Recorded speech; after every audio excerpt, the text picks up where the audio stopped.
For James, moving into this house was supposed to be a fresh start. He had left behind the chaos of city life in search of peace, and this old but spacious house seemed perfect. It had been unoccupied for years and needed some repairs, but James saw potential in it. This was going to be his home. The first few days went by without trouble. James spent his time unpacking and settling in, never feeling the need to check the basement. But one evening, while walking through the living room, he noticed that a section of the wooden floor sounded different under his steps. Curiosity got the better of him, and as he carefully removed the loose floorboards, he discovered a stone staircase leading downward. Grabbing a flashlight, he cautiously descended into the basement. That was when he noticed something odd. One of the brick walls looked different from the rest, as if it had been hastily built. As he examined it further, he realized there was a hidden door embedded in the wall. After some effort, he managed to pry it open, revealing a narrow, dust-filled room. A strong smell of mold and decay filled his nostrils. The room was cluttered with old broken toys, stacks of faded newspapers, and rotting wooden furniture. But the most unsettling part was the walls, covered in strange carvings and faceless human figures. They looked like shadows, featureless and eerie. A chill ran down James's spine. No one had told him about this hidden space. The markings on the walls felt significant, though he couldn't understand them. In one corner of the room, he found a dusty old notebook. Flipping through its pages, he saw scribbled notes that suggested someone had once lived here, or worse, had been trapped here. That night, sleep evaded him. The house no longer felt as silent as before. From the basement, faint scratching noises and occasional whispers reached his ears. At first, he dismissed them as his imagination, but as the nights passed, the sounds grew clearer. It was as if something was moving inside the walls. Determined to confront his fears, James returned to the basement. The hidden room felt colder than before, and as he swept his flashlight across the walls, his blood ran cold. The drawings had changed. The once faint human figures had become more defined. Worse yet, one of them looked disturbingly familiar. It resembled him. Before he could react, the door behind him slammed shut with a deafening thud. James spun around, heart pounding, and rushed to pull it open, but it wouldn't budge. Panic surged through him as he turned his flashlight back toward the wall. That was when he saw it. The figures had shifted. They were now facing him. With all his strength, he shoved against the door, and this time it gave way. He bolted up the stairs and out of the basement, slamming the door shut behind him. His chest heaved as he tried to catch his breath. This place was not his home. It never had been. By morning, he had made up his mind. He had to leave. As the sun rose, James placed the house keys on the table and walked out without looking back. But a lingering thought haunted him. Who had lived here before him? And more importantly, would the next person make the same mistake of opening that door? Daniel and his wife, Claire, had finally moved into the home they had always dreamed of. Located in a quiet, peaceful neighborhood far from the city, the old house needed some work, but it had a warm and welcoming charm.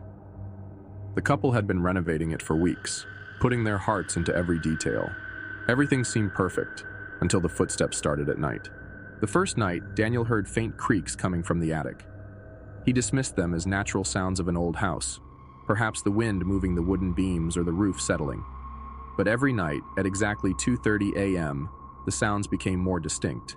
Slow, deliberate footsteps, as if someone was walking up there. Claire noticed Daniel lying awake, listening intently. "The footsteps again?" she asked anxiously. Daniel sighed and nodded. At first, they looked for logical explanations.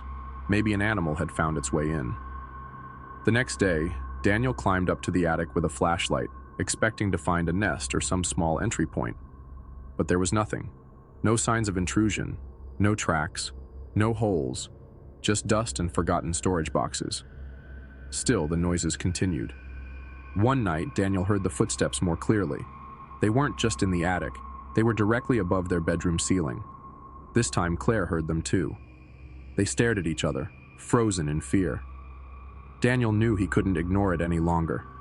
He grabbed his flashlight, positioned himself under the attic hatch, and took a deep breath before pushing it open. A heavy, musty smell filled his nose. As he swept the flashlight around, he saw nothing. Just old wooden beams and dust. But just as he was about to shut the hatch, something shifted in the corner. Daniel carefully turned his flashlight toward the movement.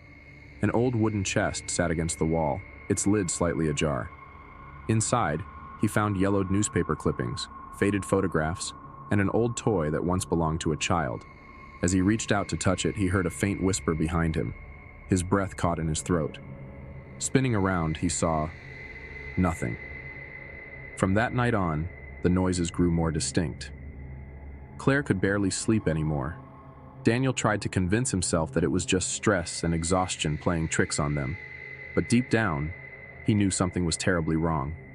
It felt as though someone, or something, was trying to communicate with them.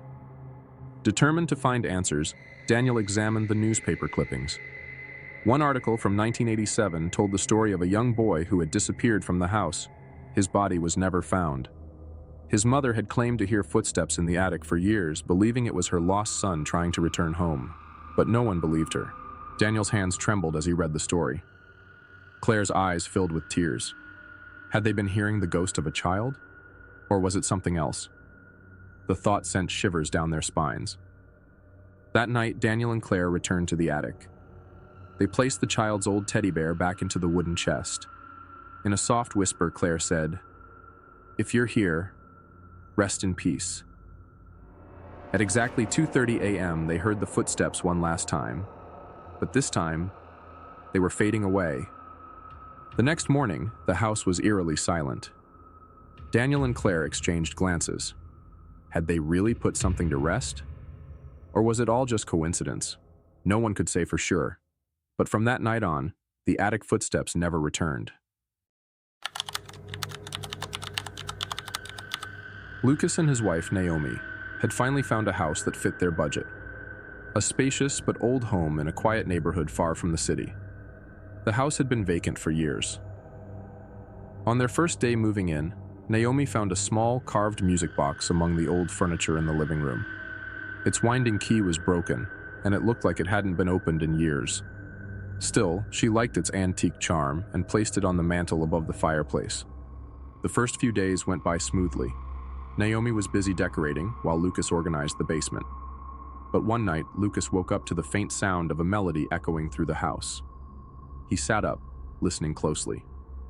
The sound was coming from downstairs. His heart pounded as he made his way to the living room. As soon as he stepped inside, the melody stopped abruptly. He looked around, but everything seemed normal. Shrugging it off, he went back to bed. The next night, Naomi heard the same melody. This time, they went downstairs together. The music box on the mantel was open, and the tiny figurine inside was slowly spinning. But neither of them had touched it. A strange unease crept over Naomi. Lucas tried to reassure her. "Maybe a draft somehow triggered the mechanism," he said. But the following night, it wasn't just the melody. They started hearing whispers, soft, unintelligible voices, as if someone was murmuring inside the house. Naomi could no longer sleep. Even during the day, she felt a constant sense of unease, as if something unseen was watching them. Lucas initially thought it was just the stress of moving into a new home. But one night, he was jolted awake by a strange noise from the kitchen. When he walked in, he found the cabinet doors wide open. No windows were open, and there was no one inside. As he turned his gaze toward the living room, his eyes landed on the music box. Its lid was open, and it was playing, yet Lucas had never touched it. Lucas grabbed the music box and threw it into the backyard. But as he turned to go back inside, the melody started playing again. This time, it was coming from within the house. Rushing inside, he found Naomi frozen in the living room, her eyes wide with fear. "It's here," she whispered. At that moment, the lights flickered violently. The whispers grew louder, blending into the haunting tune of the music box. Shadows moved in the hallway. Lucas and Naomi clung to each other in terror. Suddenly, a loud door slam echoed through the house, and everything went silent. Lucas was convinced they needed to leave, but Naomi wanted to understand the truth behind the music box. Over the next few days, they researched the house's history. They discovered that years ago, a family had lived there, a family that had tragically perished in a fire. Their young daughter had adored a music box her father had given her. The fire had destroyed everything except the music box, which was found perfectly intact. Naomi believed the music box carried echoes of the past, reliving the night of the fire over and over again. Lucas, however, was determined to get rid of it. He tried burying it, burning it, smashing it. Nothing worked. On their final night in the house, they heard the melody once more. This time, it was coming from under their bed. Holding his breath, Lucas bent down and found the music box sitting there. He was sure he had thrown it outside. Yet now, its lid was open, and the tune was playing louder than ever. The next morning, Lucas and Naomi packed their things and left the house for good. They moved to a new city and never looked back. But sometimes, late at night, in the quiet hum of the wind, they swore they could still hear that haunting melody. Because some songs never end.